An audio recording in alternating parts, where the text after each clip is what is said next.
السلام علیکم ورحمۃ اللہ وبرکاتہ۔ نحمده ونصلی علی رسولہ الکریم، اما بعد فاعوذ باللہ من الشیطان الرجیم، بسم اللہ الرحمن الرحیم، رب اشرح لی صدری ویسر لی امری واحلل عقدۃ من لسانی یفقہوا قولی۔ وَإِذَا سَأَلَكَ عِبَادِي عَنِّي فَإِنِّي قَرِيبٌ أُجِيبُ دَعْوَةَ الدَّاعِ إِذَا دَعَانِ فَلْيَسْتَجِيبُوا لِي وَلْيُؤْمِنُوا بِي لَعَلَّهُمْ يَرْشُدُونَ۔ اور جب میرے بندے آپ سے میرے بارے میں سوال کریں تو کہہ دیجئے بے شک میں قریب ہوں، میں پکارنے والے کی پکار کا جواب دیتا ہوں جب وہ مجھے پکارے۔ تو ان کو چاہیے کہ وہ میرا حکم مانیں اور مجھ پر ایمان رکھیں تاکہ وہ ہدایت پائیں۔ لہذا ہم سب کے لیے ضروری ہے کہ ہم دعا کرتے رہیں، اللہ سے مانگتے رہیں۔ دعا کیا ہے؟ دعا کا مطلب ہے پکارنا، بلانا، اور یہاں مراد کیا ہے کہ انسان اپنی حاجات کے لیے، اپنی ضروریات کے لیے، اپنی مشکلات کو دور کرنے کے لیے یا اپنی بندگی کے اظہار کے لیے اپنے رب کو پکارے۔ یہ پکار ایک عبادت ہے، یہ صرف مدد مانگنا ہی نہیں، یہ عبادت کرنا ہے۔ اللہ رب العزت دیکھتا ہے، سنتا ہے، وہ یہ طاقت رکھتا ہے کہ جو چاہے کرے اور جب، جس وقت، جس کو جس چیز سے چاہے نواز دے۔ اس لیے اگر ہمارا یہ یقین ہے کہ ہمارا رب ایسا ہی ہے تو اس چیز سے ہمارے اندر دعا کا جذبہ اور زیادہ پیدا ہوگا۔ جتنا جتنا انسان کو اللہ سبحانہ تعالیٰ کی معرفت حاصل ہوتی چلی جاتی ہے تو فطری طور پر، قدرتی طور پر اس کے اندر یہ جذبہ پیدا ہوتا جاتا ہے کہ وہ اپنی ہر ضرورت کے لیے، چھوٹی ضرورت کے لیے بھی اور بڑی ضرورت کے لیے بھی اپنے اسی رب کو پکارے اور اس سے دنیا اور آخرت کی سعادتیں اور بھلائیاں مانگ لے۔ وہ اسی کو اپنا کارساز بنا لے، اسی کو اپنا مددگار سمجھے۔ اس لیے دعا کرتے رہنا چاہیے۔ دعا کا نہ کوئی خاص وقت مقرر ہے کہ اس وقت کا آپ انتظار کریں تو دعا کر سکتے ہیں، نہیں، آپ ہر وقت دعا کر سکتے ہیں۔ اور نہ ہی اس کے لیے کوئی خاص قسم کا عمل کرنے کی ضرورت ہے کہ وہ عمل کریں گے تو ہی دعا کر سکتے ہیں، نہیں۔ اور نہ ہی اس کے لیے کسی زبان کی پابندی ہے کہ صرف آپ عربی میں ہی دعا کر سکتے ہیں۔ آپ اردو میں، اپنی مدر ٹنگ میں، کسی بھی زبان میں آپ دعا کر سکتے ہیں۔ وہ دعا اللہ تعالیٰ تک پہنچتی ہے، وہ دعا کو سنتا ہے اور اپنی حکمت کے مطابق اس کی قبولیت کا فیصلہ کرتا ہے کہ کیا بندے کو یہی چیز دے دی جائے جو وہ مانگ رہا ہے، یا اس سے بہتر کوئی چیز دی جائے، یا پھر اس سے کوئی بلا ٹالی جائے، یا اس کے لیے آخرت میں ذخیرہ کر لیا جائے، کیونکہ اس کے باقی اعمال اتنے نہیں ہیں کہ جن کی بنا پر یہ وہاں نجات پا سکے گا۔ تو اسے دنیا میں اس کی من پسند چیزیں دینے کی بجائے اس کے لیے آخرت میں اعمال کا ذخیرہ کر دیا جائے تاکہ اس کی آخرت میں نجات ہو سکے۔ لہذا ہم سب کو دعا کرتے رہنا چاہیے۔ دعا عظیم عبادت، شرف والی عبادت، وہ عبادت جس کو اللہ تعالیٰ پسند کرتا ہے، وہ عبادت کہ جسے چھوڑ دیا جائے تو اللہ تعالیٰ ناراض ہوتا ہے۔ دعا توحید کی بنیاد ہے، یہ ہمیں اپنے رب سے قریب کر دیتی ہے، اس سے ہماری مشکلات آسان ہوتی ہیں، تکلیفیں دور ہوتی ہیں، ہمیں برکتیں حاصل ہوتی ہیں۔ لہذا جو مشکلات سے نکلنا چاہتا ہے وہ دعا کو اپنے لیے لازم کر لے، کیونکہ اللہ تعالیٰ ہی پریشانیوں کو دور کرتا ہے۔ امن یجیب المضطر اذا دعاہ ویکشف السوء، بھلا کون ہے جو لاچار کی فریاد رسی کرتا ہے جب وہ اسے پکارتا ہے اور اس کی تکلیف کو دور کر دیتا ہے۔ تو جو شخص بھی مشکلات سے، پریشانیوں سے نجات چاہتا ہے اس کے لیے ضروری ہے کہ وہ دعا کو لازم کر لے، کیونکہ اللہ تعالیٰ ہی پریشانیاں دور کرتا ہے۔ اللہ تعالیٰ کے علاوہ کوئی نہیں جو پریشانی دور کر سکے. وقتی طور پر کوئی آپ کو دلاسا دے دے گا, کوئی آپ کی ہمت افزائی کر دے گا, کوئی آپ کا دکھ بانٹ لے گا, لیکن آپ کی مشکل صرف اور صرف اللہ تعالیٰ ہی حل کر سکتا ہے. وَإِن يَمْسَسْكَ اللَّهُ بِضُرٍّ فَلَا كَاشِفَ لَهُ إِلَّا هُ وَإِن يَمْسَسْكَ بِخَيْرٍ فَهُوَ عَلَى كُلِّ شَيْءٍ قَدِيرٌ. اگر اللہ تجھے کوئی تکلیف پہنچائے تو اس کے سوا اسے کوئی دور کرنے والا نہیں, اور اگر وہ تجھے کوئی بھلائی پہنچائے تو وہ ہر چیز پر پوری طرح قادر ہے. ہم دیکھتے ہیں کہ عام طور پر لوگ مشکل وقت میں اللہ تعالیٰ کے سوا سب کو بھول جاتے ہیں. آخر میں انسان صرف اللہ ہی کو یاد کرتا ہے, اور یہ صرف مسلمان کے ساتھ ہی نہیں, نان مسلمز کے ساتھ, شرک کرنے والوں کے ساتھ, الحاد کا رستہ اختیار کرنے والوں کے ساتھ بھی یہی معاملہ ہے. اور اس میں ہم دیکھتے ہیں کہ ایک مرتبہ جب اکرمہ بن ابی جہل نبی صلی اللہ علیہ وسلم سے بھاگ کر کشتی پر سوار ہو گئے, مکہ سے بھاگ گئے اور پھر جزیرۃ العرب چھوڑنا چاہا, اور جس کشتی پر بیٹھے وہ سمندر کے بیچ میں جا کر ڈوبنے لگی. تو کشتی کے مالکوں نے کہا کہ لوگوں اخلاص کے ساتھ دعا کرو. اخلاص کا مطلب یہ ہے کہ بتوں کو بھول جاؤ اور صرف اللہ سے دعا کرو, اس لیے کہ اس کے ڈوبنے کو صرف اللہ ہی بچا سکتا ہے. تو اس وقت جو چونک اٹھے کہ اسی چیز کی دعوت تو ہمیں محمد صلی اللہ علیہ وسلم دے رہے ہیں. اس وقت انہوں نے عہد کیا کہ اگر آج اے رب تو مجھے بچا لے گا تو پہلا کام میں یہ کروں گا کہ میں محمد صلی اللہ علیہ وسلم کے ہاتھ میں اپنا ہاتھ دے دوں گا, میں اسلام قبول کر لوں گا. اور پھر آپ جانتے ہیں کہ اکرمہ بن ابی جہل نے کس اخلاص کے ساتھ اسلام قبول کیا. تو دعا کی قبولیت ہی ان کے اسلام کا ایک ذریعہ بنی. اور دعا کرنے کی 3 صورتیں ہیں. ایک تو یہ کہ اللہ تعالیٰ کی توحید بیان کرنا, جس میں انسان کہتا ہے یا اللہ لا الہ الا اللہ لا الہ الا انت سبحانک انی کنت من الظالمین. یہ دعا کا ایک طریقہ ہے. یہاں آپ صرف اللہ تعالیٰ کی توحید بیان کر رہے ہیں, اپنی کوتاہیوں کا اعتراف کر رہے ہیں. پھر اسی طرح آپ کہتے ہیں ربنا, اے ہمارے رب. یہاں بھی آپ اپنے رب کو رب کہہ کے پکار رہے ہیں, گویا اللہ تعالیٰ کی تعریف کر رہے ہیں. اور پھر دوسرا طریقہ یہ ہے کہ اللہ تعالیٰ سے انسان صرف بخشش کا سوال کرتا رہے اور رحمت کا سوال کرتا رہے, جیسے استغفر اللہ استغفر اللہ استغفر اللہ. کیونکہ اگر آپ کی بخشش ہو گئی تو آپ کے راستے میں جتنی بھی مشکلات ہیں وہ خود بخود حل ہونا شروع ہو جائیں گی. یعنی آپ کو اس وقت کہنے کی ضرورت نہیں ہوگی کہ یار اب مجھے یہ چاہیے مجھے وہ چاہیے. آپ صرف یہ کہتے ہیں کہ اللہ وہ گناہ جو میرے اور تیرے بیچ میں حائل ہو گئے ہیں, جو تیری رحمت تک مجھے پہنچنے نہیں دے رہے, یا رب تو ان کو دور کر دے, تو مجھے معاف کر دے. اور یہ چیز انسان کی مشکلات دور کرنے کا ذریعہ بن جاتی ہے اور اس کی حاجات پوری ہونے کا ذریعہ بن جاتی ہے, جو بھی اس کی زندگی میں کوئی حاجت اور ضرورت ہوتی ہے. اسی طرح کبھی آپ اللہ سے صرف رحمت کا سوال کر رہے ہوتے ہیں, یا حی یا قیوم برحمتک استغیث, صرف رحمت مانگ رہے ہوتے ہیں. کیونکہ اگر اللہ سبحانہ تعالیٰ کی رحمت آ جائے تو ساری مشکلات ہی آسان ہو جائیں, پھر تو کوئی غم ہی نہ رہے, کوئی پریشانی ہی نہ رہے. اور تیسرا طریقہ ہے کہ انسان اللہ تعالیٰ سے اپنی دنیاوی حاجات مانگے یا آخرت کی ضروریات مانگے, جیسے اے اللہ مجھے مال دے, اے اللہ مجھے اولاد دے, اے اللہ مجھے گھر دے, اے اللہ مجھے گاڑی دے.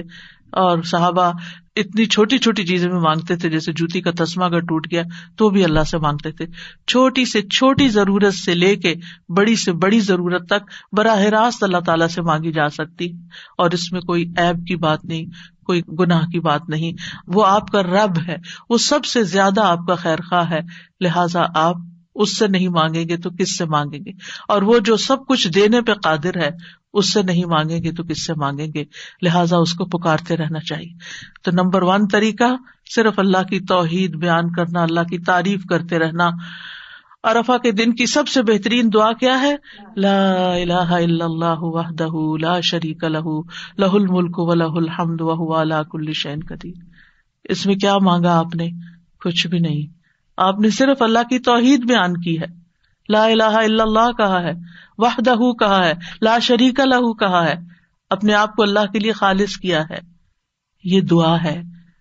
اور پھر دوسرا یہ کہ استغفار اور رحمت کی دعا. اور تیسرا کوئی بھی ضرورت جو ہو کسی بھی زبان میں کسی بھی چیز کی، روحانی، جذباتی، مادی، دنیا کی، آخرت کی، کوئی بھی چیز وہ مانگتے چلے جائیں. ہم دیکھتے ہیں کہ انبیاء علیہم السلام اپنی حاجات اللہ تعالیٰ کے سامنے رکھتے تھے، مشکل وقت میں اللہ تعالیٰ کی طرف رجوع کیا کرتے تھے. کانوا اذا فزعوا الی الصلاۃ، یہ حدیث ہے مسند احمد کی کہ انبیاء پر جب بھی کوئی پریشانی آتی تو وہ نماز کی طرف متوجہ ہو جاتے تھے، نماز پڑھنے لگتے تھے. اور کل ہم نے پڑھا تھا کہ دعا کی دو بڑی قسمیں ہیں، دعائے عبادت اور دعائے مسئلہ. کہ عبادت بھی بذات خود دعا ہے، دعائے حال ہے، یعنی ہم ایسی حالت میں ہیں، ایسی عبادت میں ہیں کہ جو اللہ کی رحمت کو ہماری طرف متوجہ کر رہی ہے. انسان سب سے زیادہ اللہ کے قریب کہاں ہوتا ہے؟ سجدے کی حالت میں، اقرب الیہ. لہذا خوب وہاں دعا کرنی چاہیے. تو نماز بذات خود پریئر ہے، اس کو کہتے بھی پریئر ہے.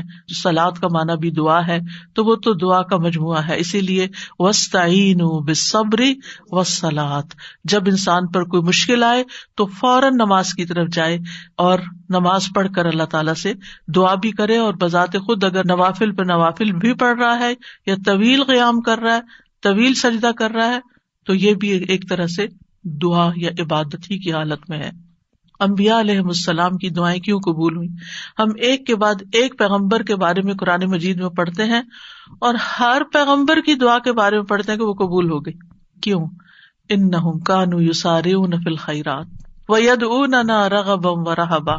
دو کام تھے ان کے، ایک تو یہ کہ وہ نیکی کے کاموں میں بہت جلدی کرتے تھے. یسارعون فی الخیرات، تو دعاؤں کی قبولیت کے لیے کیا ہے؟ نیکیوں میں جلدی کریں، نیکیوں میں دوڑ لگائیں، نیکیوں میں آگے بڑھیں. وَيَدْعُونَنَا رَغَبًا وَرَهَبًا، اور وہ ہمیں پکارتے تھے رغبت کے ساتھ بھی اور رہبت کے ساتھ بھی، امید کے ساتھ بھی اور خوف کے ساتھ بھی. تو انسان کو اپنے رب کو امید اور خوف دونوں طریقوں سے پکارنا چاہیے. تو ہم دیکھتے ہیں کہ آدم علیہ السلام پر جب پریشانی آئی، شیطان کے کہنے میں وہ آ گئے اور پھر انہوں نے دعا کی، ربنا ظلمنا انفسنا وان لم تغفر لنا وترحمنا لنکونن من الخاسرین، کہ اے ہمارے رب، ہم نے اپنی جانوں پر ظلم کیا، اگر تو نے ہمیں نہ بخشا، ہم پر رحم نہ کیا، تو ضرور ہم خسارہ پانے والوں میں سے ہو جائیں گے. تو کیا ہوا؟ اللہ تعالیٰ نے دعا قبول کی. فتلقى آدم من ربه کلمات فتاب علیہ انہ هو التواب الرحیم. اللہ سبحانہ تعالیٰ نے آدم علیہ السلام کی توبہ قبول کر لی. نوح علیہ السلام کی قوم نے ان کے ساتھ بہت برا سلوک کیا. کذبت قبلہم قوم نوح فکذبوا عبدنا وقالوا مجنون وازدجر فدعا ربہ انی مغلوب فانتصر. ان سے پہلے قوم نوح نے بھی جھٹلایا تھا، بس انہوں نے ہمارے بندے کو جھٹلا دیا اور کہنے لگے یہ مجنون ہے، اور وہ بری طرح جھڑک دیا گیا. یعنی قوم کے اوباش قسم کے لوگ ان کے ساتھ ڈانٹ ڈپٹ بھی کرتے تھے. اور بعض روایات میں آتا ہے کہ انہوں نے ان کو اتنا مارا کہ بے ہوش کر دیا. تو انہوں نے اپنے رب کو پکارا، انی مغلوب، رب میں مغلوب ہو گیا ہوں، میرا ان پہ کوئی بس نہیں چلتا، میں ان کے ساتھ ہر طریقہ آزما چکا ہوں، یہ نہیں مانتے، بس تو میری مدد کر. کیا ہوا؟ اللہ تعالیٰ فرماتے وَنُوحًا إِذْ نَادَى مِن قَبْلُ فَاسْتَجَبْنَا لَهُ فَنَجَّيْنَاهُ وَأَهْلَهُ مِنَ الْكَرْبِ الْعَظِيمِ. اور نوح کو بھی جب اس نے اس سے پہلے پکارا تو ہم نے اس کی دعا قبول کر لی، پھر اسے اور اس کے گھر والوں کو بہت بڑی گھبراہٹ سے بچا لیا. وَلَقَدْ نَادَانَا نُوحٌ فَلَنِعْمَ الْمُجِيبُونَ، اور بلا شبہ یقیناً نوح نے ہمیں پکارا تو یقیناً ہم بہت اچھے قبول کرنے والے ہیں. اللہ تعالیٰ نے ان کی دعا قبول کر لی اور پوری قوم کو ڈبو دیا سوائے ایمان والوں کے، اور اپنے بندے کا بدلہ لے لیا. یونس علیہ السلام کی مثال ہمارے سامنے ہے کہ جب اپنی قوم سے ناراض ہو کر، غضبناک ہو کر چلے گئے تھے، چلتے چلتے سمندر تک، سمندر سے کشتی میں، کشتی سے مچھلی کے پیٹ میں، اور مچھلی چلی گئی سمندر کی تہہ میں، اندھیروں پر اندھیرے. فنادا فی الظلمات اللہ الہ الا انت سبحانک انی کنت من الظالمین. تو اس نے اندھیروں میں پکارا، تیرے سوا کوئی معبود نہیں، تو پاک ہے، یقیناً میں ظلم کرنے والوں میں سے ہوں. تو ہم نے اس کی دعا قبول کر لی اور اسے غم سے نجات دے دی. اور اسی طرح ہم ایمان والوں کو نجات دیتے ہیں، اوروں کو بھی دیں گے. ان ساری مثالوں میں ہمارے لیے سبق ہے ہمارے حالات کتنے بھی تنگ ہوں، ہم کتنی بھی پریشانی میں ہوں، لیکن پیغمبروں سے زیادہ پریشانی ہم پر نہیں آئی. بعض جگہوں پر آتا ہے کہ آدم علیہ السلام 300 سال تک یہ دعا کرتے رہے، روتے رہے کہ مجھ سے غلطی ہوئی ہے.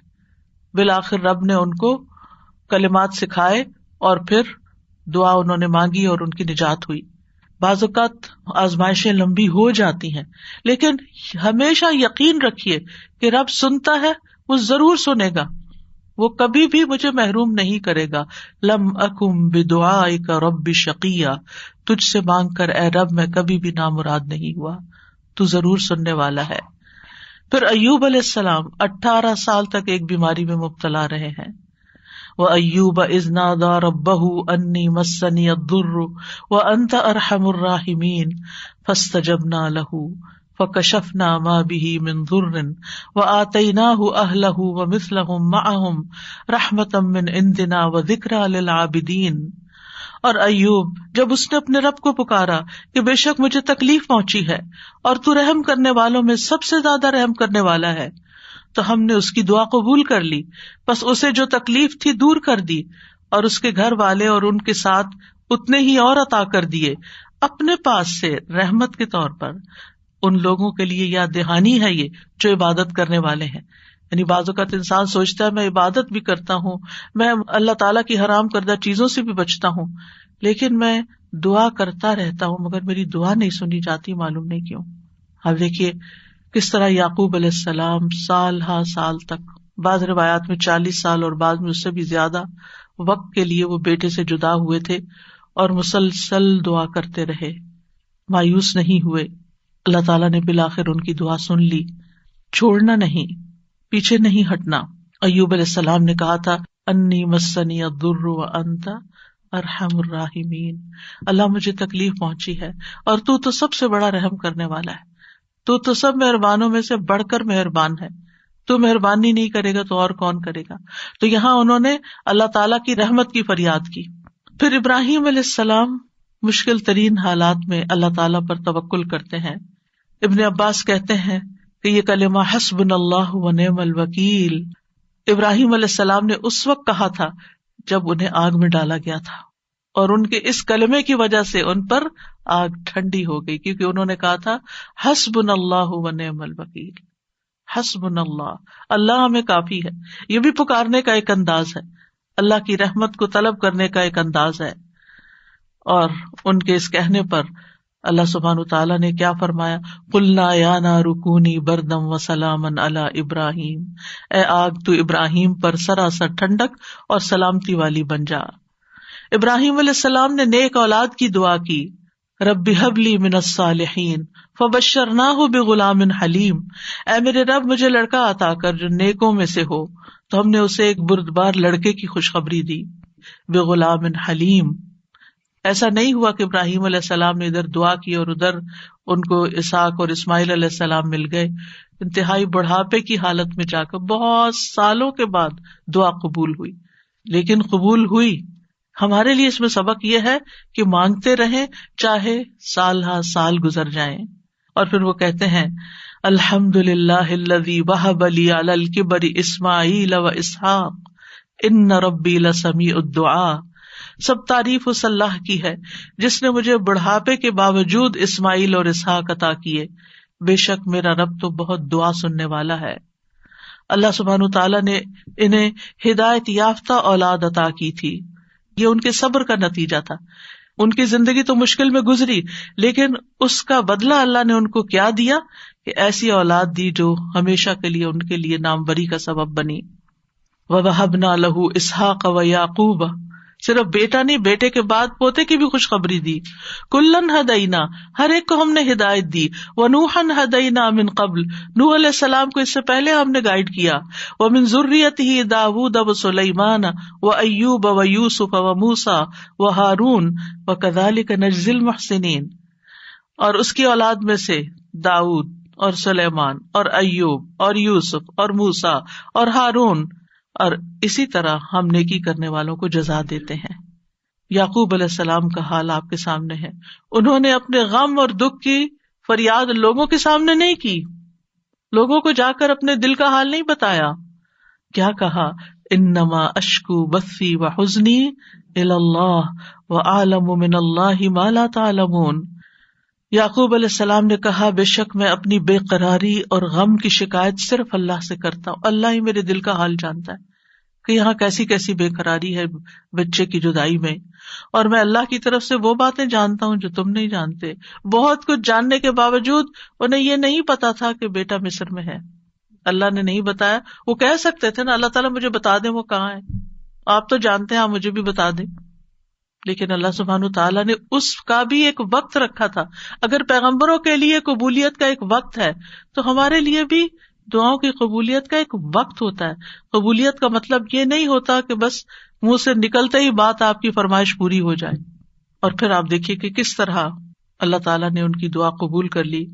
اور پھر ہم دیکھتے ہیں کہ یوسف علیہ السلام کی مثال، انہوں نے تو اپنے لیے ایک انوکھی ہی دعا مانگی.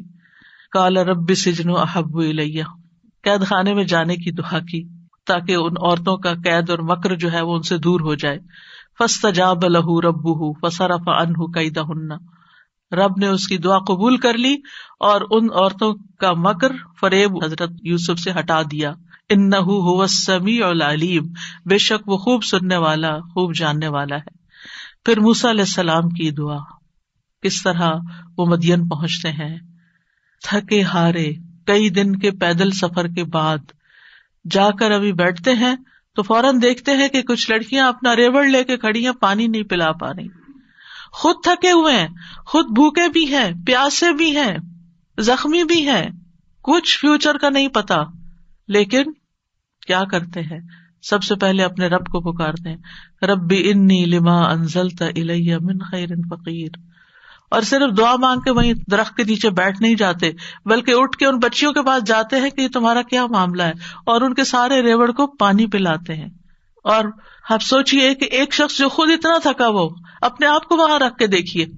اگر ہم اتنا لمبا سفر کر کے آئیں اور ہم سے کوئی پانی مانگ بیٹھے، خود تو آفر کرنا دور کی بات، کوئی اور مانگ بیٹھے تو شاید ہم جھڑک ہی دیں کہ میں نے بھی تو اتنا ہی سفر کیا نہیں جتنا تم نے کیا. یہیں سے تو ہماری لڑائیاں فساد شروع ہوتے ہیں گھروں میں. لیکن نیکی کرنے والے انہم کانوا یسارعون فی الخیرات، نیکی کے کاموں میں بہت جلدی کرتے تھے، سستی نہیں کرتے تھے. ضرورت مند کو دیکھا، پہچان لیا، اٹھے، نیکی کی، اور ابھی واپس آ کے بیٹھے ہی تھے کہ اللہ سبحانہ تعالیٰ کی طرف سے ہر چیز کی بشارت آ گئی اور وہ بچی واپس آئی اور پھر گھر لے کر گئی. کھانے پینے کا بھی انتظام ہو گیا، شادی کا بھی انتظام ہو گیا، ٹھکانے کا بھی انتظام ہو گیا، اور اچھی صالح نیک کمپنی کا بھی. جب آپ کسی اجنبی ملک میں جاتے ہیں تو آپ کو نہیں پتا ہوتا کہ آپ کو کیسے دوست ملیں گے، آپ کے نیبرز کون سے ہوں گے، آپ کا تعلق کن لوگوں سے ہوگا. لیکن یہ اللہ کی کتنی بڑی رحمت تھی کہ اللہ تعالیٰ نے انہیں ایک نیک صالح انسان کے ساتھ جوڑ دیا کہ اس کی بیٹی کی شادی حضرت موسیٰ علیہ السلام سے ہو گئی اور ان کے درمیان ایک رشتہ قائم ہو گیا. یہ بھی سراسر اللہ کی رحمت تھی. اللہ تعالیٰ نے ان کی دعا قبول کی. موسیٰ علیہ السلام نے ہر مشکل مرحلے میں اللہ تعالیٰ کو ہی پکارا.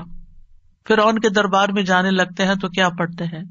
رب اشرح لی صدری ویسر لی امری واحلل عقدۃ من لسانی یفقہوا قولی واجعل لی وزیرا من اہلی ہارون اخی.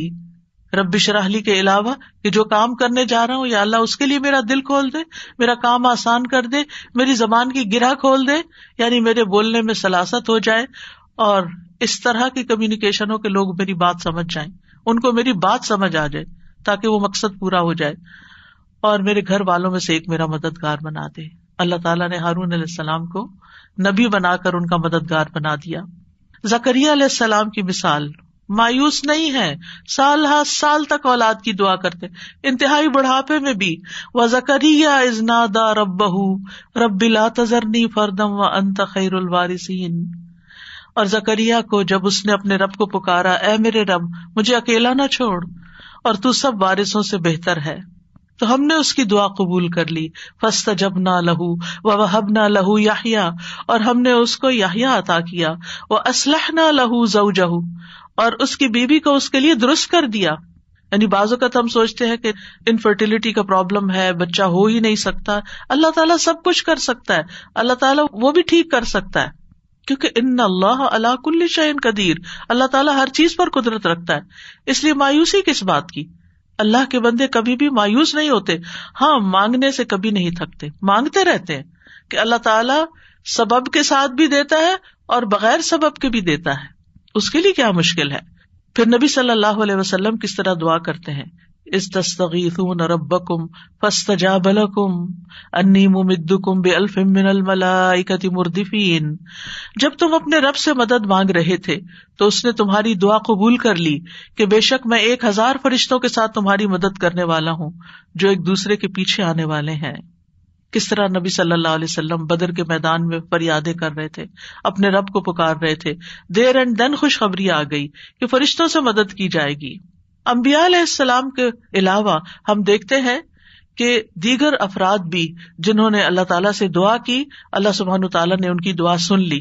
سورۃ المؤمن میں جو مرد مومن ہے، جو فرعون کے دربار میں سے ہی ایک شخص اٹھتا ہے اور پھر وہ لوگوں کو نصیحت کرتا ہے اور کیا کہتا ہے، فَسَتَذْكُرُونَ مَا أَقُولُ لَكُمْ وَأُفَوِّضُ أَمْرِي إِلَى اللَّهِ إِنَّ اللَّهَ بَصِيرٌ بِالْعِبَادِ. فرعون کے دربار میں ایک شخص کا اٹھ کر لوگوں کو سمجھانا، فرعون کو سمجھانا، خوب نصیحتیں کرنا، کھلم کھلا موسیٰ علیہ السلام پر ایمان لانا، یہ بہت بڑی بغاوت تھی اور بہت بڑا نقصان ہو سکتا تھا. لیکن اس مرد مومن نے کیا کہا، اُفَوِّضُ أَمْرِي إِلَى اللَّهِ، میں اپنا معاملہ اللہ کے سپرد کرتا ہوں. کیا ہوا پھر، فَوَقَاهُ اللَّهُ سَيِّئَاتِ مَا مَكَرُوا وَحَاقَ بِآلِ فِرْعَوْنَ سُوءُ الْعَذَابِ. اللہ نے اسے ان کی بری چالوں سے بچا لیا، جو انہوں نے تدبیریں کی تھی ان سے نجات دی، اور آل فرعون کو برے عذاب نے گھیر لیا. اللہ نے اپنے بندے کو بچا لیا اور پوری قوم کو ڈبو دیا. پھر اسی طرح کچھ واقعات احادیث میں آتے ہیں، جیسے غار والوں کا قصہ ہے، کس طرح اللہ سبحانہ تعالیٰ نے ان کی دعائیں سنی اور صرف دعاؤں کے نتیجے میں غار کے دروازے سے پتھر ہٹ گیا اور وہ باہر نکل آئے. پھر اسی طرح ایک اور بچے کا واقعہ ملتا ہے جسے بادشاہ نے جادوگر کے پاس جادو سیکھنے کے لیے بھیجا، تو اس نے جادو سیکھنے کی بجائے الٹا اللہ تعالیٰ کی پہچان کا علم کسی سے حاصل کر لیا راستے میں. جب بادشاہ کو پتا چلا تو بہت ناراض ہوا اور غصے میں آ کر اس نے کہا کہ اس بچے کو فلاں پہاڑ پہ لے جاؤ اور اسے پہاڑ کی چوٹی سے گرا دو تاکہ یہ ہلاک ہو جائے، اور اگر یہ اپنے دین سے پھر جائے تو اسے چھوڑ دینا، انکار کرے تو نیچے پھینک دینا. بادشاہ کے جو ساتھی تھے وہ لڑکے کو پہاڑ کی چوٹی پر لے گئے. اس لڑکے نے ایک دعا مانگی، اللہم اکفنیہم بما شئت، اللہم اکفنیہم بما شئت، اے اللہ جس طرح تو چاہے تو مجھے ان کے مقابلے میں کافی ہو جا، ان کے مقابلے میں تو میرا ساتھ دے. تو کہتے ہیں پہاڑ پر ایسا زلزلہ آیا کہ جس سے اس کے سارے ساتھی جو لے کے گئے تھے وہ سارے گر گئے، وہ سب الٹے گرے اور وہ لڑکا چلتا ہوا بادشاہ کی طرف دوبارہ آ گیا. بادشاہ نے اس لڑکے سے پوچھا تیرے ساتھیوں کا کیا ہوا؟ لڑکے نے کہا اللہ مجھے ان سے کافی ہو گیا.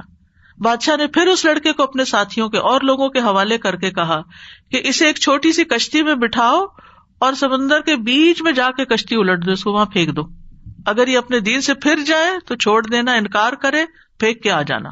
بادشاہ کے ساتھی اس لڑکے کو لے کر گئے تو لڑکے نے پھر یہی دعا کی، اللہم اکفنیہم بما شئت، اے اللہ تو جس طرح چاہے مجھے ان سے کافی ہو جا.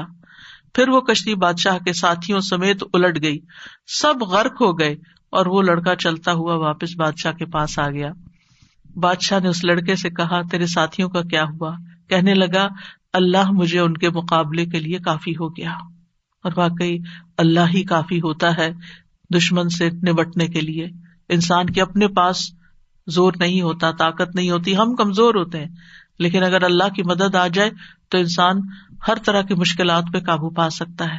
آسیہ علیہ السلام کی مثال ہمارے سامنے ہے کہ کس طرح انہوں نے فرعونیوں سے نجات کے لیے دعا مانگی اور کہا رب ابن لی عندک بیتا فی الجنہ ونجنی من فرعون وعملہ ونجنی من القوم الظالمین. اے میرے رب میرے لیے اپنے پاس جنت میں ایک گھر بنا دے اور مجھے فرعون سے اور اس کے عمل سے نجات دے اور مجھے ظالم قوم سے نجات دے. تو کیا ہوا؟ اللہ تعالیٰ نے ان کی دعا قبول کر لی. ابو ہریرہ کہتے ہیں کہ فرعون نے اپنی بیوی کے دونوں ہاتھوں اور دونوں پاؤں کے لیے 4 میخیں گاڑی، یعنی جیسے وصولی دیتے ہیں نا، تو ہر ہاتھ میں میخ گاڑی اور پاؤں میں بھی. جب وہ فرعونی ان سے جدا ہوتے تو فرشتے ان پہ سایہ کر لیتے. اس وقت انہوں نے یہ دعا کی بس اللہ تعالیٰ نے جنت میں ان کے گھر سے پردہ ہٹا کر ان کو گھر دکھا دیا، یہ گھر بن چکا ہے تمہارا، اس صبر کی بدولت جو انہوں نے اس تکلیف پر کیا اور اپنے ایمان کو بچایا۔ سارہ علیہ السلام نے کس طرح اس ظالم بادشاہ کے مقابلے میں مدد طلب کی۔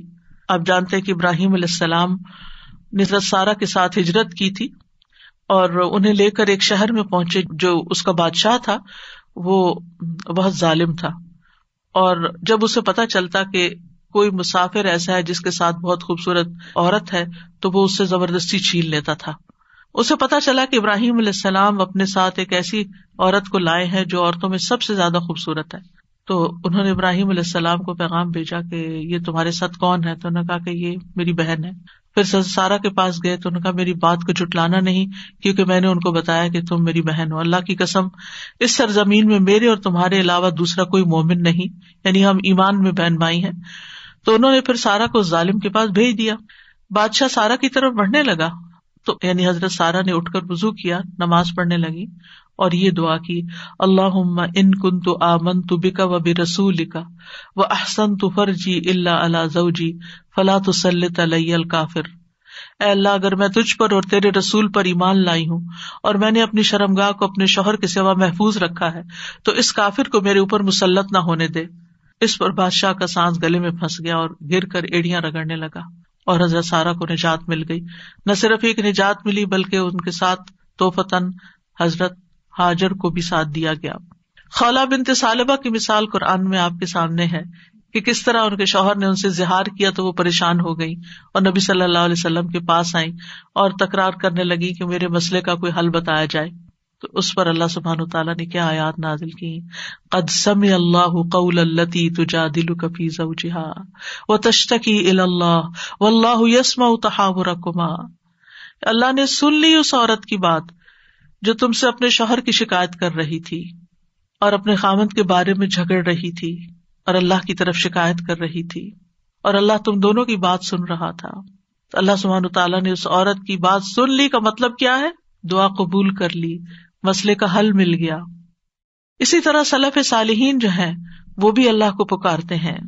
امت کے جو نیک لوگ ہیں ان میں سب سے پہلے صحابہ کرام ہیں، وہ سب سے بڑھ کر اللہ تعالیٰ کو جاننے والے تھے، اللہ تعالیٰ کی معرفت رکھتے تھے، وہ اللہ کے رسول کو جاننے والے تھے، وہ دین میں سب سے زیادہ بصیرت رکھتے تھے اور سب سے زیادہ دعا کرنے کے ادب آداب سے واقف تھے کہ کیسے دعا کی جاتی ہے۔ ہم دیکھتے ہیں کہ عمر بن خطاب رضی اللہ عنہ دعا کے ذریعے اپنے دشمن کے خلاف فتح طلب کرتے تھے، اور یہ دعا ان کے لشکروں میں سے عظیم لشکر تھا۔ کہتے ہیں نا کہ اللہ تعالیٰ کے لشکر ہیں، جیسے سکینت بھی اللہ کے لشکروں میں سے ایک لشکر ہے، تو وہ دعا کو بھی اللہ کا ایک لشکر سمجھتے تھے۔ وہ اپنے ساتھیوں سے کہا کرتے تھے، تم کثرت تعداد کی بنیاد پر فتح نہیں دیے جاتے، بلکہ تمہاری مدد آسمان سے کی جاتی ہے۔ اللہ تمہاری مدد کرتا ہے، یعنی تمہاری دعائیں سنتا ہے۔ اسی طرح عبداللہ بن زبیر کے بارے میں آتا ہے، وہ کہتے ہیں کہ جمل کی جنگ کے موقع پر جب زبیر رضی اللہ عنہ کھڑے ہوئے تو مجھے بلایا، میں ان کے پہلو میں جا کر کھڑا ہو گیا، بیٹے ہیں ان کے۔ انہوں نے کہا، بیٹا آج کی لڑائی میں ظالم مارا جائے گا یا مظلوم؟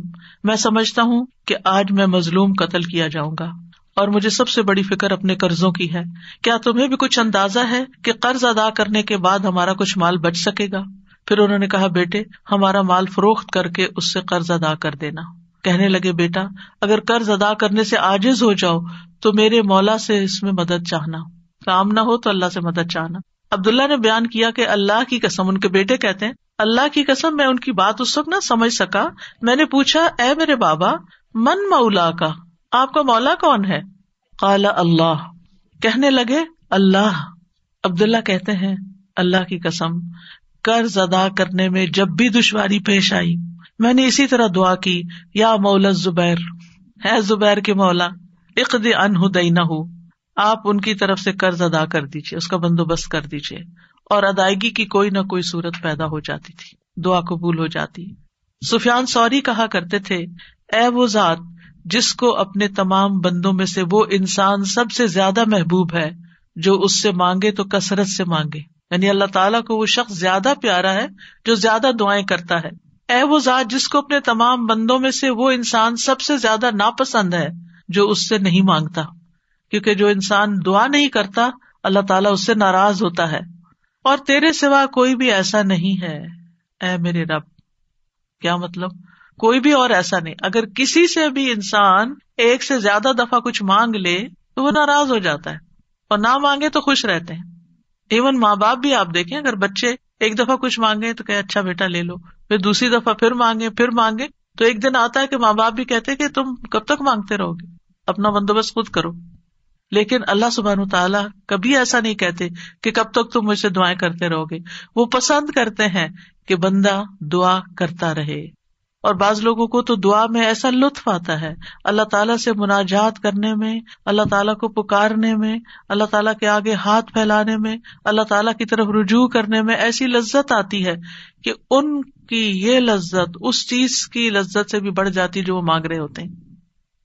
تو اس لیے کبھی بھی انسان مانگنے سے دور نہ رہے, مانگتا رہے.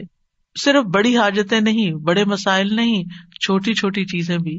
لیث بن سعد کہتے ہیں کہ ابو حازم کہا کرتے تھے, مجھے نمک بھی چاہیے تو میں اپنی دعاؤں میں اللہ سے مانگتا ہوں کہ مجھے نمک چاہیے. نمک سب سے چھوٹی چیز ہوتی ہے نا. اور پھر اسی طرح بعض سلف صالحین اپنی نمازوں میں اللہ تعالیٰ سے اپنی تمام ضروریات مانگتے تھے, یعنی چھوٹی بڑی سب, یہاں تک کہ آٹے میں ڈالا جانے والا نمک, بکری کا چارہ, گھاس بھی اللہ سے مانگتے تھے. چھوٹی چھوٹی چیزیں بھی ایک تعلق کو ظاہر کرتا ہے نا یہ, اور اس بات کے یقین کو ظاہر کرتا ہے کہ وہی دیتا ہے. یہ چھوٹی چیزیں بھی وہی دیتا ہے, اگرچہ اسباب ہے دنیا میں لیکن اصل میں پیچھے اسی کا ہاتھ ہے. حضرت عائشہ کہا کرتی تھی, سب کچھ اللہ سے مانگو, یہاں تک کہ جوتے کا تسمہ بھی اللہ سے مانگو, کیونکہ اگر اللہ میسر نہ کرے تو وہ کبھی میسر نہ ہو. اللہ نہ دے تو کبھی نہیں ملتا, چاہے چھوٹی سی چیز ہی کیوں نہ ہو. یاد رکھیے دعا کی قبولیت کے کچھ درجات ہیں, یعنی ہم سب مانگتے ہیں, پیغمبروں نے مانگا, ابھی تک ہم نے دیکھا کہ سب مانگ رہے ہیں اور دعائیں قبول بھی ہو رہی ہیں. تو اس کے کچھ درجات ہیں, لیولز ہیں. رسول اللہ صلی اللہ علیہ وسلم نے فرمایا, اگر کوئی شخص اللہ سے دعا کرتا ہے تو اس کی دعا ضرور قبول ہوتی ہے, اس کی دعا ضرور قبول ہو جاتی ہے, خواہ دنیا میں اسے وہ چیز دے دی جائے, یعنی جو مانگ رہا ہے وہ یہیں مل جائے, یا اس کے لیے آخرت میں ذخیرہ بنا دیا جائے, یا پھر اس دعا کے بقدر اس کے گناہوں کا کفارہ ادا ہو جاتا ہے, بشرطے کہ اس کی دعا کسی گناہ یا قطع رحمی کے لیے نہ ہو اور وہ جلدی نہ کرے. تو 3 چیزیں ہو گئی, یا وہی چیز مل گئی جو مانگی, یا پھر آخرت کے لیے جمع ہو گئی کہ وہاں بدلہ ملے گا, یا پھر دنیا میں کیے جانے والے گناہوں کا کفارہ ہو گیا. بعض اوقات انسان اللہ کی نافرمانی کے کچھ کام کر رہا ہوتا ہے, مثلا نماز کے لیے صبح وقت پہ نہ اٹھنا. کچھ لوگ روٹین میں ریگولرلی دیر سے فجر پڑھتے ہیں, رات کو دیر سے سوتے ہیں, صبح دیر سے اٹھتے ہیں. اگر ان کو سمجھایا جائے تو وہ کہتے ہیں ہم پڑھ تو لیتے ہیں نا, جب اٹھتے ہیں پڑھ لیتے ہیں. بھائی کبھی کبھار تو ایسا ہو جائے, لیکن روز کا یہ اگر کام ہو جائے تو یہ کوئی معمولی چیز ہے؟ یہ اللہ کی نافرمانی ہے. اور ایسی اور بھی چیزیں ہو سکتی ہیں زندگی میں جو ہم اللہ کے حکم کی نافرمانی کر رہے ہوتے ہیں. آپ کو یاد ہوگا کہ جب میں نے رمضان کا لیکچر دیا تو اس میں سب سے پہلے یا ایھا الذین آمنوا پہ بات ہوئی تھی. یا ایھا الذین آمنوا, اے لوگو جو ایمان لائے, تم پہ روزے فرض کر دیے, یعنی روزے رکھو. اور کتنے ہی اللہ تعالیٰ کے احکامات ایسے ہیں جو اللہ تعالیٰ مومنوں سے ان کو فلفل کرنے کے لیے کہتا ہے, لیکن کیا ہم وہ سارے فلفل کر رہے ہیں؟ اگر ہماری کوئی بات نہ مانے تو ہم کتنے ناراض ہوتے ہیں. کوئی بچہ ہماری بات نہ سنے, مثلا شور کر رہا ہے, ہم کہتے چپ ہو جاؤ, نہیں چپ ہوتا. پھر آپ کہتے دیکھو چپ ہو جاؤ, شور نہیں کرو, دیکھو بھائی کو نہیں مارو. 1 دفعہ 2 دفعہ 3 دفعہ, پھر اٹھ کے کیا کرتے ہیں؟ پھر لگانی پڑتی ہے نا. کیوں لگانی پڑتی ہے؟ تاکہ فساد ختم ہو, لڑائی ختم ہو. ویسے نہیں وہ مان رہا, ہمارا بھی یہی حال ہے. اللہ تعالیٰ ہمیں ڈھیل دیے رکھتے ہیں, یہ غلط کام نہیں کرو, مختلف چانسز ملتے رہتے ہیں, نہیں چھوڑتے. پھر اللہ تعالیٰ کسی مشکل میں ڈال دیتے ہیں, اب بندے بنو گے تم, اب آؤ گے میری طرف. پھر بندہ اللہ کی طرف رجوع کرتا ہے, پھر توبہ کرتا ہے, پھر معافیاں مانگتا ہے, پھر دعائیں کرتا ہے, پھر اللہ سبحانہ وتعالیٰ اس کی دعا سن لیتا ہے اور اس کے پچھلے گناہ معاف ہو چکے ہوتے ہیں. جب تک دعائیں کرتا رہتا ہے, وہ عبادت کی حالت میں ہوتا ہے نا, تو اس عبادت سے ان الحسنات یذہبن السیئات, گناہ جب معاف ہو جاتے ہیں, بندہ نکھر کے ٹھیک ہو جاتا ہے, پھر اس کی دنیا کی مشکل آسان ہو جاتی ہے اور آخرت میں بھی اس کی صفائی ہو چکی ہوتی ہے, گناہ کم ہو چکے ہوتے ہیں. ہمیں سمجھ نہیں آ رہی ہوتی کہ یہ ہمارے ساتھ کیا ہو رہا ہے, ہماری دعا کیوں نہیں قبول ہو رہی, لیکن وہ قبول ہو رہی ہوتی ہے, وہ کہیں اور کام کر رہی ہے. وہ کسی اور طریقے سے قبول ہو رہی ہے، وہ گناہوں کی معافی کا ذریعہ بن رہی ہے. اسی لیے دعا کا ایک طریقہ کیا ہے؟ صرف استغفار کرنا. جیسے نوح علیہ السلام نے کہا تھا فَقُلْتُ اسْتَغْفِرُوا رَبَّكُمْ إِنَّهُ كَانَ غَفَّارًا يُرْسِلِ السَّمَاءَ عَلَيْكُمْ مِدْرَارًا. قحط سالی ہو گئی، بارشیں رک گئی، استغفار کرو، بارشیں برسنے لگیں گی. تمہارے گناہوں کی وجہ سے رکی تھی، توبہ کر لو، پھر حالات اچھے ہو جائیں گے. سارے مل کے توبہ کرو، پوری قوم توبہ کرے. اسی لیے وہ صلاۃ الاستسقاء پڑھی جاتی ہے، سب مل کے دعا کرتے ہیں اللہ تعالیٰ سے. تو نبی صلی اللہ علیہ وسلم نے فرمایا بشرطے کہ اس کی دعا کسی گناہ یا قطع رحمی کے لیے نہ ہو اور وہ جلدی نہ کرے. صحابہ نے عرض کیا یا رسول اللہ جلدی سے کیا مراد ہے؟ آپ نے فرمایا یہ کہے کہ میں نے اللہ سے دعا کی لیکن اس نے قبول نہیں کی. یہ نہ کہے کبھی. بعض اوقات کوئی شخص اپنا مسئلہ بتاتا ہے نا اور اس کو حل یہ بتایا جاتا ہے دعا کرو، تو کہتے ہیں دعا تو بہت کی ہے بھائی، پھر اور کیا کرنا ہے؟ پھر بھی دعا ہی کرنی ہے، ابھی اور بھی کرنی ہے، ابھی کاؤنٹ پورا نہیں ہوا، ابھی ٹائم پورا نہیں ہوا. جب تک وہ ٹائم نہیں آتا تمہیں مانگتے چلے جانا ہے، مانگتے رہو، اسی میں فائدہ ہے. تمہیں نہیں پتا تمہارے لیے کتنا بڑا اجر اکٹھا ہو رہا ہے. اگر آج وہ قبول ہوگی نا تم پھر مستی میں آ جاؤ، کیونکہ اللہ تعالیٰ کو زیادہ پتا ہے نا کہ اس بندے کو اگر میں نے یہ چیز دے دی اس کی تو آخرت خراب ہو جائے گی. آپ کو نہیں پتا ہوتا کہ آپ اگر اپنے بچے کو اس ایج میں گاڑی لے دیں گے تو وہ کیا کرے گا، اس ایج میں فلاں چیز دے دیں گے تو کیا کرے گا. حالانکہ آپ افورڈ کر سکتے ہیں، آپ اس کو دے سکتے ہیں، لیکن کیوں نہیں کوئی چیز دیتے اس وقت جب وہ مانگ رہا ہوتا ہے، آپ کی منتیں کر رہا ہوتا ہے، دائیں بائیں آگے پیچھے دن رات آپ کے پیچھے بچے پڑ جاتے. مجھے یاد ہے کہ میرے ایک بچے کو جب فون چاہیے تھا تو پیچھا ہی نہیں چھوڑتا تھا، دن رات میرے پیچھے. تو میں نہیں دینا چاہتی تھی کہ ابھی وہ ایج نہیں میچورٹی کی کہ جس میں فون دیا جائے. تو کیا میں ظالم تھی؟ نہیں، اسی کی خاطر، اسی پر مہربانی اور اسی کے فائدے کی خاطر نہیں دینا چاہتی تھی. یہ تو ہم انسان ہیں کم عقل، چھوٹی سی عقل میں تھوڑی سی بات سمجھ جاتے ہیں کہ ابھی یہ چیز نہیں دینی. اسی طرح آپ کے گھر میں مثلاً کوئی شوگر کا پیشنٹ ہے، اس کا من پسند کھانا رکھا ہوا ہے لیکن آپ اس کو نہیں دیتے. کیوں نہیں دیتے؟ ایسا نہیں ہے کہ وہ ہے نہیں کھانا، سب کچھ ہے، لیکن اس لیے نہیں دیتے کہ وہ کھا کر بیمار ہوگا اور بیمار ہوگا، سخت نقصان ہو سکتا ہے. نہیں دینا. تو کیا اللہ تعالیٰ کو نہیں پتا کہ جو کچھ ہم مانگ رہے ہیں وہ ابھی ہمیں اس کو دینا ہے یا نہیں دینا، ابھی یہ کام ہو جانا چاہیے یا نہیں ہو جانا چاہیے؟ اس کو ہم سے زیادہ پتا ہے. وَلِلَّهِ الْمَثَلُ الْأَعْلَىٰ. اس لیے کوئی بھی اگر دعا قبول نہیں ہوتی کوئی بات نہیں، موقع غنیمت جانے اللہ سے قریب ہونے کا، قریب تر ہوتے جانے کا. اسی میں خیر ہے، اسی میں بھلائی ہے. قَدْ جَعَلَ اللَّهُ لِكُلِّ شَيْءٍ قَدْرًا. اللہ نے ہر چیز کا ایک اندازہ رکھا ہے، وقت رکھا ہے، ایک ٹائم ہے، اس پر ہو جائے گا.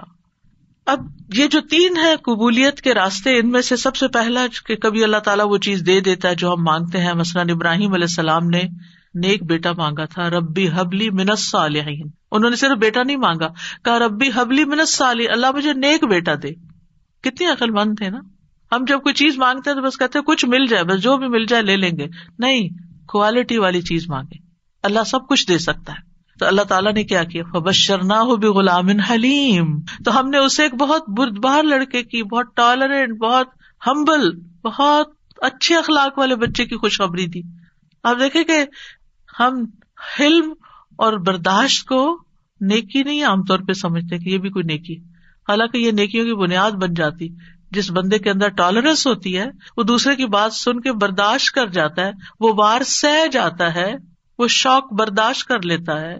تو کتنی بڑی کوالٹی، کتنی بڑی خوبی کہ کوئی آپ کو اوفینڈ کر رہا ہے اور آپ اوفینڈ نہ ہو، اور اگر ہوں بھی تو آپ برداشت کر جائیں اور اپنے منہ سے کچھ نہ بولیں، ایک کان سے سونے دوسرے سے نکال دیں اور اس کو دل پر نہ لیں. کچھ لوگوں کا حال یہ ہوتا ہے کہ اگر چھوٹی سی بھی کوئی بات ان کو کہہ دے تو وہ ان کے اندر ایسی ہلچل مچاتی ہے کہ انہیں ہر چیز بھول جاتی ہے اور وہ وہی سوچے جاتے. یہ بھی اپنے آپ کو ٹارچر دینا ہے. جس نے وہ بات کی اس کو تو شاید خبر بھی نہ ہو، تو میٹھی نیند سو رہا ہو اور آپ خواہ مخواہ اپنے بستر پہ کروٹ بدل رہے ہیں. تو یہ کیا ہے؟ ریزسٹنس نہیں ہے آپ کے اندر. آپ ہر چیز لیے جا رہے ہیں اپنے اوپر. بھیا کیوں اپنے اوپر ہر چیز لیے جا رہے ہیں؟ پرے پھینکے اس کو اٹھا کے کہ اس نے کہا، اس کا اخلاق، اس کی غلطی اسی پر. میں اپنے دل میں یہ نہیں سوچوں. اپنے آپ کو بول کے کہا کرے. آواز کا بھی ایک اثر ہوتا ہے. بولا کرے مجھے اس بات کو اب نہیں سوچنا. مجھے اس کو محسوس نہیں کرنا، مجھے اپنے دل میں نہیں رکھنا، اور پیٹرن بریک کر کے کچھ ایسی چیز پڑھے، کچھ ایسا کام کرے کہ بھول جائیں اس کو، اور نیکسٹ ٹائم وہ شخص سامنے آئے تو منہ بنا کے اور غصے کی آنکھوں سے مت دیکھیں، اچھے سے اسمائل کر کے دیکھیں، اچھے سے اسمائل کر کے بات کریں. آپ دیکھیں گے کہ وہ جو غصہ آیا بھی تھا نا وہ کہیں چلا جائے گا، لیکن ہم غصے کو پرورش دیتے ہیں، اس کی پرورش کرتے ہیں. کہا تھا نا اس نے، اب میں نے اس کے ساتھ یہ کرا، اندر ہی کھچڑی پکاتے رہتے ہیں، اور جب وہ شخص سامنے آتا ہے تو کوئی نہ کوئی سخت لفظ بول جاتے ہیں کیونکہ ہم بدلہ لینا چاہ رہے ہوتے. اب کیا ہے، آپ نے تو ایک لفظ بولا، ہو سکتا ہے وہ 10 اور بول دے. آپ بتائیں کیا کریں گے؟ مسئلہ تو حل نہیں ہوا، مسئلہ تو وہیں کھڑا رہا، پریشانی تو وہیں رہی، تو کیا فائدہ ہوا؟ تو اس لیے یہ حلم کی کوالٹی جو ہے، یہ برداشت کی کوالٹی جو ہے بہت بڑی خوبی ہے. اور آپ دیکھیے کہ اگر آپ کے بچے کے اندر یہ ہے نا تو آپ بڑی خوش قسمت پیرنٹ ہیں کہ آپ اس کو ڈانٹ رہے ہیں، آپ اس کو سنا رہے ہیں اور وہ آگے سے آپ کو جواب نہیں دیتا. کتنے خوش قسمت ہیں آپ کہ آپ کا بچہ آپ کی ڈانٹ سن لیتا ہے، آپ کا بچہ آپ کا غصہ برداشت کر جاتا ہے اور پھر بھی آپ کے ساتھ اچھا سلوک کرتا ہے. یہ کوئی چھوٹی نعمت ہے، یہ ہے نیک ہونا، یہ نیکی کی علامت ہے. انہوں نے کہا اللہ نیک بچہ چاہیے، اللہ نے کہا اچھا یہ حلیم بچہ لے لو، حلم والا ہے. اسی لیے تو جب انہوں نے کہا آؤ میں تمہیں ذبح کرتا ہوں تو وہ حاضر ہو گئے. ٹھیک ہے ذبح بھی کر لیں. آج آپ دیکھیں کہ بعض اوقات ہمارے بچے دنیاوی لحاظ سے بڑے کامیاب ہوتے، لیکن ایک چھوٹی سی بات ان کو کہہ دیں تو وہ اتنے زیادہ اوفینڈ ہو جاتے ہیں. تو وہ آنکھوں کی ٹھنڈک تو نہ ہوئے نا، صرف ان کی دنیاوی کامیابیاں، وہ تو ان کے اپنے لیے ہیں دنیاوی کامیابیاں. ٹھیک ہے ماں باپ کو بھی نیک نامی سے کچھ حصہ مل جاتا ہے، لیکن ماں باپ کی آنکھوں کی ٹھنڈک اولاد کی نیکی ہوتی ہے. یہ جو ہم کہتے ہیں نا ربنا ہب لنا من ازواجنا وذریاتنا قرۃ اعین، تو ایک ایمان والے کے لیے آنکھوں کی ٹھنڈک اس میں ہوتی ہے کہ بچہ خیر اور بھلائی کے کتنے کام کرتا ہے.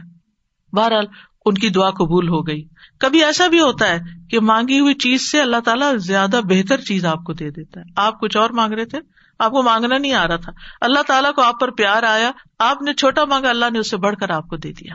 کئی دفعہ ہم کہتے ہیں نا کہ میں نے تو کبھی یہ سوچا بھی نہیں تھا، میں نے اتنا نہیں مانگا تھا. میرے ایک رشتے دار ہیں، اللہ نے ان کو بہت دیا، تو کبھی میری بات ہوتی ہے ان سے تو کہتے ہیں کہ میں نے اتنا نہیں مانگا تھا، میں نے اتنا نہیں مانگا تھا، اور اللہ تعالیٰ دیتا ہی چلا جا رہا ہے. تو ایسا بھی ہوتا ہے کہ بعض اوقات آپ والدین کے بڑے ہی فرما بردار ہوتے ہیں، ان کے دکھ درد کے ساتھی ہوتے ہیں، اور اللہ سبحانہ وتعالیٰ آپ کو صلہ رحمی کا ویسے بھی وعدہ ہے کہ جو رشتے جوڑے گا، جو ماں باپ کے ساتھ احسان کا برتاؤ کرے گا، رشتے جوڑے گا، تعلقات اچھے رکھے گا، اللہ تعالیٰ اس کی عمر اور رزق میں برکت عطا فرمائے گا. یہ رزق کے دروازوں میں سے ایک دروازہ ہے کہ تھوڑا بھی ہے تب بھی احسان کا معاملہ کرو، رشتے داروں کے ساتھ اپنے تعلقات اور ریلیشن شپ اچھے رکھو. تو اللہ سبحانہ وتعالیٰ کبھی کبھی ہم کچھ مانگتے ہیں، اللہ تعالیٰ ہمیں اس سے بھی بہتر عطا کرتا ہے. آپ دیکھیں عمران کی بیوی نے کیا کہا تھا، ربی انی نذرت لک ما فی بطنی محررا، اللہ میں نے تیرے لیے اس کی نظر مانی ہے جو میرے پیٹ میں ہے وہ آزاد ہوگا، فتقبل منی، آپ مجھ سے قبول کر لیں، انک انت السمیع العلیم، آپ سننے والے ہیں، سب کچھ جاننے والے ہیں. اور اب کیا ہوا، بیٹی پیدا ہو گئی. انہوں نے سمجھا کہ بیٹی کوئی اچھی چیز نہیں، بیٹا چاہیے تھا، خیال ان کا یہ تھا. واللہ اعلم بما وضعت ولیس الذکر کالانثی، اللہ تعالیٰ نے کیا فرمایا کہ لڑکا لڑکی کی طرح نہیں ہوتا، یہاں جو کام بیٹی کرے گی وہ بیٹا نہیں کر سکتا. اور پھر حضرت مریم سے کیسی خیر دنیا میں جاری ہوئی، اللہ نے ان کو کس طرح چنا، ایمان والی عورتوں کی سردار ہیں وہ.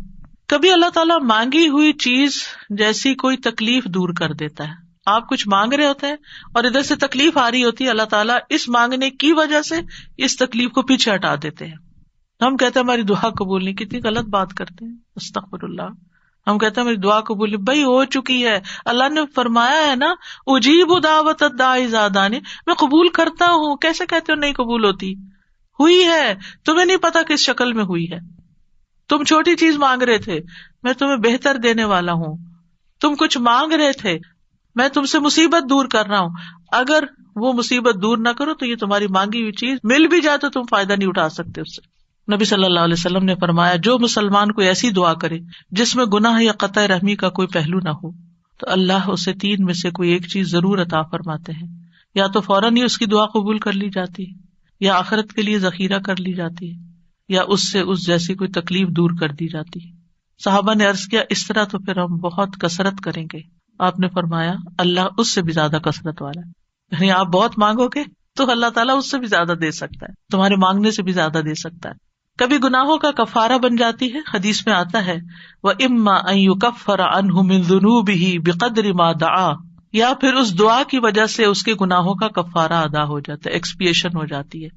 یعنی بعض اوقات ہماری نماز میں کوئی کمی رہ جاتی ہے، بعض اوقات روزے میں رہ جاتی ہے، زکوٰۃ میں رہ جاتی ہے، کئی چیزیں ہیں جو ہمارے فرائض ہیں ہم ادا کر رہے ہوتے ہیں لیکن کہیں نہ کوئی کمی ہوتی ہے اور اس کا ہمیں پتہ ہی نہیں چلتا. کبھی وضو میں کوئی کمی رہ جاتی ہے، تو ان چیزوں کا پھر کفارہ تو کرنا ہے نا. تو پھر یہ دعائیں جو ہیں یہ اس کبھی کوتاہی کا بھی کفارہ کرتی ہیں. پھر یاد رکھیے کہ جو لوگ مایوس ہوتے ہیں اور اللہ سے مانگتے نہیں، مانگنا چھوڑ دیتے ہیں، تو اللہ تعالیٰ نے ایسے لوگوں کی مذمت بیان کی ہے. اگر وقتی طور پر وہ نہیں مل رہا جو آپ کے دل میں اٹکا ہوا ہے کہ یہی ملنا چاہیے، اور پھر آپ کو نہیں ملتا اور آپ دعا مانگنا چھوڑ دیتے ہیں، تو یہ طریقہ درست نہیں. وقال ربکم ادعونی استجب لکم، تمہارا رب فرماتا ہے مجھ سے دعا کرو میں تمہاری دعا قبول کروں گا.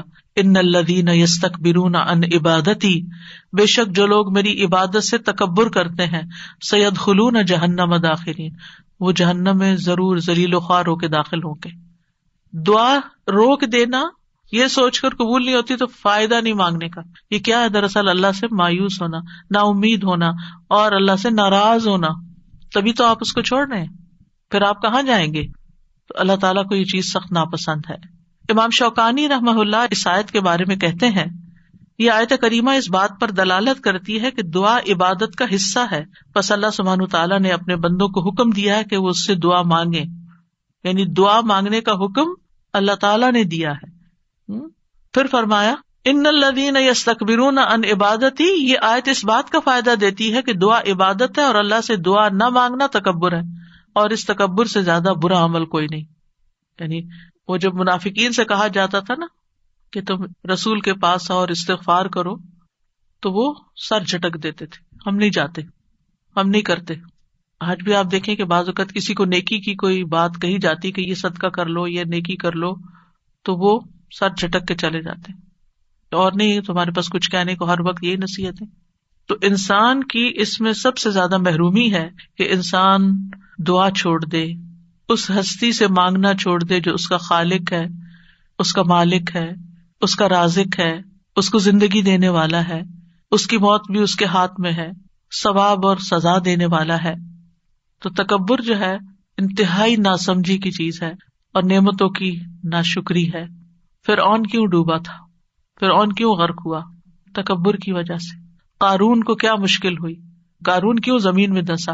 فرعون پانی میں ڈوبا اور قارون زمین میں دھنسا. ایک خشکی میں ڈوبا اور ایک سمندر میں. دونوں کا مسئلہ ایک ہی تھا اور وہ تھا تکبر، پرائڈ، غرور. تو مشکل وقت میں اللہ کو نہ پکارنا دلوں کی سختی کی علامت ہے. یعنی جو تکلیف کے وقت بھی اللہ سے دعا نہیں کرتا، اس کا مطلب یہ کہ اس کا دل سخت ہو چکا ہے، ہارڈ ہارٹیڈ ہے. سورۃ الانعام میں اللہ تعالیٰ فرماتے ہیں فَلَوْلَا إِذْ جَاءَهُمْ بَأْسُنَا تَضَرَّعُوا، پھر جب ہمارا عذاب ان پر آیا تو انہوں نے عاجزی کیوں نہیں کی، دعائیں کیوں نہیں کی کہ اللہ اس عذاب کو ٹال دے. وَلَكِنْ قَسَتْ قُلُوبُهُمْ، لیکن ان کے دل سخت ہو گئے تھے. وَزَيَّنَ لَهُمُ الشَّيْطَانُ مَا كَانُوا يَعْمَلُونَ، اور شیطان نے ان کے لیے وہ سب خوشنما بنا دیا تھا جو وہ کیا کرتے تھے. ان کے اپنے عمل جو کہ obviously اللہ تعالیٰ کی ناراضگی کے تھے، وہ انہیں بڑے اچھے لگتے تھے اور سمجھتے تھے ہم بالکل ٹھیک کر رہے ہیں، ہم ٹھیک جا رہے ہیں. انسانوں میں سب سے زیادہ عبادت گزار کون تھا؟ اللہ کے رسول صلی اللہ علیہ وسلم. لیکن سب سے زیادہ ہمبلنس اور سب سے زیادہ دعائیں بھی آپ نے مانگی.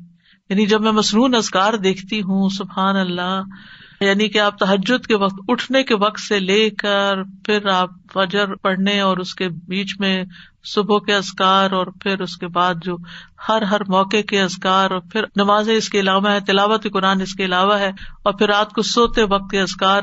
یعنی اگر ان سارے اذکار کو انسان جمع کرتا ہے تو یعنی حیرانی ہوتی ہے کہ کس کثرت سے آپ اللہ کو یاد کرتے تھے.